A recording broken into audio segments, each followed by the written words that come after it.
ఓం సాయిరామ్ సమర్థ సద్గురు సాయినాథ్ మహారాజ్ కి జై. హాయ్ ఫ్రెండ్స్, అందరికీ నమస్తే అండి. Welcome to back Sai Baba అందరివాడి ఛానల్. ఈ ఛానల్ ఆదరిస్తున్న ప్రతి ఒక్కరికి పేరు పేరున నా ధన్యవాదాలు ఫ్రెండ్స్. అలాగే ప్రతి ఒక్కరికి ఎప్పుడు కూడా మన బాబా గారి ఆశీర్వాదం ఉండాలని నేను మనస్ఫూర్తిగా కోరుకుంటున్నానండి. ఈ రోజు వచ్చేసి మన సాయి సందేశం ఏంటో ఇప్పుడు మనం తెలుసుకుందాం ఫ్రెండ్స్. బిడ్డ, నువ్వు ఎవరి గురించి అయితే ఆలోచిస్తున్నావో ఆ వ్యక్తి నీ గురించి ఏమనుకుంటున్నారో నీకు తెలియడం లేదు కదా. నీ మనసులో ఇప్పుడు ఒకటి బలంగా ఆలోచిస్తున్నావు కదా తల్లి. నేను అనుకున్న ఈ వ్యక్తి ఎప్పుడు మారుతారు, నన్ను ఎప్పుడు అర్థం చేసుకుంటారు బాబా. ఆ వ్యక్తిని మార్చి నాకు ప్రసాదంగా ఇవ్వండి బాబా. నాకు అంతకుమించి నా జీవితంలో నేను ఏమీ కోరుకోలేదు కదా. నేను అనుకుంటున్న ఆ వ్యక్తిని మార్చి నాకు ఇవ్వండి బాబా. నాకు అదే చాలు నా జీవితానికి అని చెప్పి అనుకున్నావు కదా బిడ్డ. ఆ వ్యక్తి నీ గురించి అసలు ఏమనుకుంటున్నారో నీకు తెలియని రహస్యంగా ఏం జరగబోతుందో నేను చెప్తాను. నువ్వు శ్రద్ధగా విను తల్లి. ఫ్రెండ్స్, మనం వీడియో పూర్తిగా తెలుసుకునే ముందు నాదొక చిన్న రిక్వెస్ట్ అండి. ఎప్పట్లాగే ప్రతి గురువారం జరుగుతున్న మన సాయి అన్నదానానికి సహాయం చేయాలి అనుకునే అన్నదాతలు మీకు తోచినంత వరకు కూడా సహాయం చేయగలరు. పుట్టినరోజు కానీ, పెళ్లి రోజు కానీ, పెద్దల కార్యక్రమం సందర్భంగా కానీ మీ పేరు మీద అన్నదానం సేవ చేయించాలి అనుకునేవారు ఇక్కడ కనిపిస్తున్న ఈ నెంబర్కి సంప్రదించగలరు. మీ పేరు మీద మేము అన్నదానం సేవ అనేది చేయడం అయితే జరుగుతుంది ఫ్రెండ్స్. ఆ వీడియో మీకు పెట్టడం కూడా జరుగుతుంది, ఫొటోస్ కూడా. ఇంకా ఎవరైతే మన ఛానల్ కొత్తగా చూస్తున్నారో వారు ఇప్పటివరకు మన ఛానల్ సబ్స్క్రైబ్ చేసుకుంటే వెంటనే మన ఛానల్ సబ్స్క్రైబ్ చేసుకోండి. అలాగే పక్కన ఉన్న గంట సింబల్ యాక్టివేట్ చేసుకోండి. మీకు నచ్చితే తప్పకుండా లైక్ చేయండి, కామెంట్ చేయండి, మీ ఫ్రెండ్స్కి మీ బంధువులందరికీ కూడా షేర్ చేయండి. మీరు మీ విలువైన టైం కేటాయించి మా ఛానల్ చూస్తున్నందుకు మీకు ధన్యవాదాలు. ఇంకా వీడియో అయితే మనం స్టార్ట్ చేద్దామండి. బిడ్డ, నీ మనసులో ఉన్న వ్యక్తి ఇక్కడ ఒకసారి నా వైపు చూడు. నా చేతుల వైపు చూస్తే నీ మనసులో ఉన్న వ్యక్తి నా చేతిలో నీకు కనిపిస్తూ ఉంటాడు.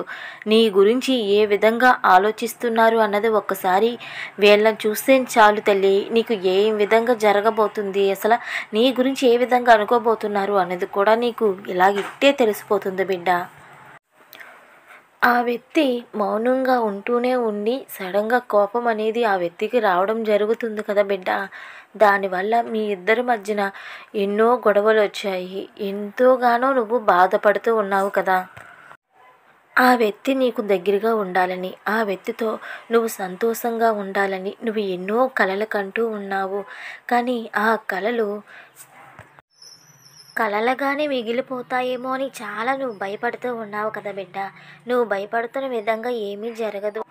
కోపతాపాలన్నది ఎంతకాలం ఉండదు బిడ్డ. అది కొంతవరకే ఉంటుంది. ఆ తర్వాత నిజాలన్నీ తెలుసుకున్నాక ఆ కోపాలేమీ ఉండవు. కేవలం నీ మీద ప్రేమ మాత్రమే ఉంటుంది. అంతేకాదు, నిన్ను ఎంతగా బాధ పెట్టారో ప్రతి క్షణం కూడా నీ గురించి ఆలోచిస్తూ వాళ్ళు కూడా బాధపడుతూ ఉంటారు. అబద్ధం ఏ రోజుకైనా అది బయటపడాల్సిందే తల్లి. అలాగే మీ జీవితంలోని కొన్ని సంఘటనలు నీ తప్పు లేకుండానే నువ్వు తప్పు చేసావు అన్న విధంగా నేను నిలదీస్తున్నారు. నిన్ను తప్పుడు మనిషిగా చేస్తున్నారు కదా బిడ్డ. దాని కారణంగా మీ ఇద్దరి మధ్యన ఎన్నో గొడవలు వచ్చాయి. ఆ వ్యక్తి నీతో మాట్లాడకపోగా నిన్ను పైగా ఇష్టం వచ్చేట్టుగా మాట్లాడుతున్నారు కదా. నువ్వు ఎంతగా బాధపడుతున్నావో నాకు తెలియందేమీ లేదు బిడ్డ. కానీ గుర్తుపెట్టుకో, నీకెప్పుడు కూడా ఈ బాబా తోడుగా ఉన్నాడమ్మా. ఒంటరి అని చెప్పి ఎప్పుడు నువ్వు బాధపడుతూ ఉండకు తల్లి. నువ్వు ప్రశాంతంగా ఉండు. ఏం చెయ్యాలో, ఎలా చెయ్యాలో, ఎవరికి ఏ విధంగా సమాధానం చెప్పాలో, ఎవరికి ఏ విధంగా జ్ఞానోదయం చెయ్యాలో నాకు తెలుసు బిడ్డ. తప్పకుండా నువ్వు కోరుకున్నట్టుగా నీ జీవితం నీకు నేను ప్రసాదిస్తానమ్మా. నువ్వు ఇప్పటి వరకు ఓర్పు సహనంతో నా సాయి నా జీవితంలో నాకు అంత మంచే చేస్తాడు, నా జీవితానికి కొత్త వెలుగుని తీసుకొస్తాడు నా బాబా అని చెప్పి ఆశగానే చూసావు కదా తల్లి. నమ్మకంతో ఎదురు చూసావు. మరి నన్ను నమ్మే నా భక్తులకి నేను ఎందుకు అన్యాయం చేస్తాను బిడ్డ. ఎవరో ఏదో అన్నారని చెప్పి నీ పైన కోపంతో వారు నీ నుండి దూరంగా ఉండడానికి ప్రయత్నం చేయొచ్చు. కానీ ఏ రోజుకైనా సరే వాళ్ళు నీ దగ్గరికి రావాల్సిందే. నీ మీద పడ్డ నింద వాళ్ళకి తెలిసిన రోజున అది వాళ్ళు తప్పు అని తెలుసుకొని తప్పకుండా వస్తారు. అలా తెలిసేలాగా నేను చేస్తానని నీకు నేను ఈరోజు మాటిస్తున్నాను బిడ్డ. ఎన్నోసార్లు నువ్వు బాధపడుతున్నప్పుడు నీ దగ్గరికి వచ్చి నువ్వు బాధపడుతున్నందుకు నీకు నేను సమాధానం కూడా చెప్పాను కదా తల్లి. నువ్వు ఇంకా బాధపడటం ఏమాత్రం కూడా మానలేదు. నా సాయి నాకు ఎప్పుడు ఇదే విధంగా చెప్తూనే ఉంటున్నాడు కానీ నా జీవితంలో ఎటువంటి వెలుగనేది రావడం లేదు. ఇంకా నాకు ఇదంతా కష్టకాలంలాగుంది. ఏ దేవుడు కూడా నాకు సహాయం చేయడానికి ముందుకు రావడం లేదు. నేను చెప్పేది అసలు వింటున్నారో లేదో కూడా నాకు తెలియట్లేదు అని నువ్వు ఎంత బాధపడుతున్నావో నాకు తెలుసు బిడ్డ. నువ్వు బాధపడుతున్నావు కదా అని చెప్పి ఎప్పుడో జరగాల్సింది అది ముందు జరగడం వల్ల నీకు మంచిది కాదు బిడ్డ. ఎందుకు మంచిది కాదు బాబా అని అడుగుతావేమో. అది ఎందుకు మంచిది కాదో నీకు తెలియదు, నాకు మాత్రమే తెలుసు కదా బిడ్డ. మంచిది కాదు అని చెప్తున్నాను కదా, అది నువ్వు అర్థం చేసుకో. ఎప్పుడు ఏ సమయంలో ఏది జరగాలో అది జరిపించే బాధ్యత నాది. కానీ ఒకటి మాత్రం గుర్తుపెట్టుకో, నువ్వు ఏ జీవితం అయితే ఆశిస్తున్నావో, ఎవరితో అయితే నువ్వు సంతోషంగా ఉండాలని అనుకుంటున్నావో అదే విధంగా ఆ వ్యక్తితోనే నువ్వు సంతోషంగా ఉండేలాగా నీకు నేను వరం ప్రసాదిస్తున్నాను. అంతేకాదు ఆ టైము ఎంతో దగ్గరలో లేదు, అతి తొందరలోనే జరగబోతుంది బిడ్డ. నిన్ను అన్న ప్రతి ఒక్కరూ కూడా ఆ వ్యక్తి దగ్గరకు వెళ్ళి నీ మీద ఎన్నో విధాలుగా సాడీలు చెప్పడం జరిగింది.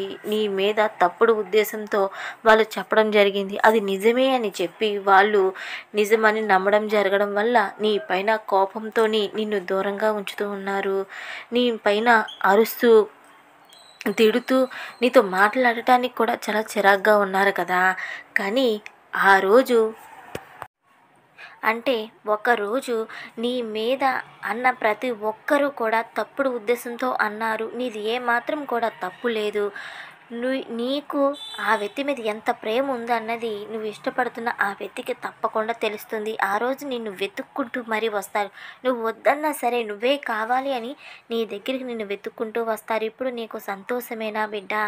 ఫ్రెండ్స్ విన్నారు కదండి. ఈ వీడియో మీకు నచ్చితే తప్పకుండా లైక్ చేయండి, కామెంట్ చేయండి, మీ ఫ్రెండ్స్కి మీ బంధువులందరికీ కూడా షేర్ చేయండి. మళ్ళీ వీడియోలో మన సాయి సందేశంతో కలుసుకుందాం. ఓం సాయిరాం.